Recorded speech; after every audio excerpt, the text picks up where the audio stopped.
వర్షాకాలంలో దోమలు ఎక్కువ అవుతాయి, అది కామన్గా చూస్తుంటాము. సో అట్లాంటప్పుడు ఆ దోమల వల్ల వచ్చే డెంగ్యూ కానివ్వండి, మలేరియా లాంటి జబ్బులు కానివ్వండి, వాటిని ఈవెన్ చికెన్ గున్యా లాంటి ప్రాబ్లమ్స్ కానివ్వండి, సో వీటిని మనం అవాయిడ్ చేయాలంటే ఖచ్చితంగా దోమల నుంచి ప్రొటెక్ట్ చేసుకోవాలి. సో దానికి ఒక మార్గం ఈ mosquito repellents, mosquito coils.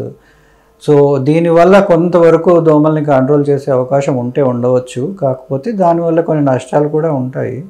Particularly closed ఎన్విరాన్మెంట్లో with in a closed less ventilated రూమ్స్లో ఈ మస్కిటో కాయిల్స్ వల్ల వచ్చే పొగ కానివ్వండి, దాని స్మెల్ కానివ్వండి, రిపెలెంట్స్ వాటి స్మెల్ కానివ్వండి, ఇవన్నీ మనం పీల్చడం వల్ల మన లంగ్స్లో సెన్సిటివిటీ అనేది కొంచెం పెరిగే అవకాశం ఉంటుంది. పర్టికులర్లీ ఆల్రెడీ ఆ సెన్సిటివిటీ ఎక్కువగా ఉన్నవాళ్ళు, అంటే asthma patients, COPD patients, so ఇట్లాంటి వాళ్ళలో దానివల్ల ఆస్తమా ట్రిగ్గర్ అయ్యే అవకాశం ఉంటుంది, సిఓపిడి వర్సన్ అయ్యే అవకాశం ఉంటుంది.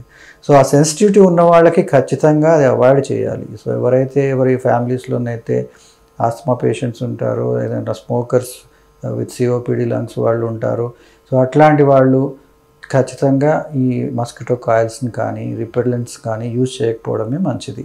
దానికి వేరే ఆల్టర్నేటివ్ మార్గాలు ఏముంటాయి మస్కిటో కంట్రోల్ చేసేవి, అవి మనం చూసుకోవాలి.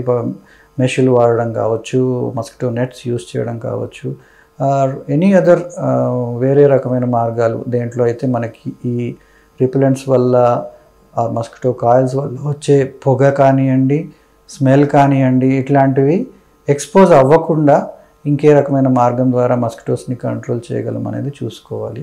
సో ఖచ్చితంగా మస్కిటో రిపెలెంట్స్ వల్ల కానివ్వండి, కాయిల్స్ వల్ల కానివ్వండి, ఆస్మా పేషెంట్స్కి కానీ ఆర్ క్రానిక్ రెస్పిరేటరీ ఎలిమెంట్స్ ఉన్న వాళ్ళకి కానీ మంచిది కాదు.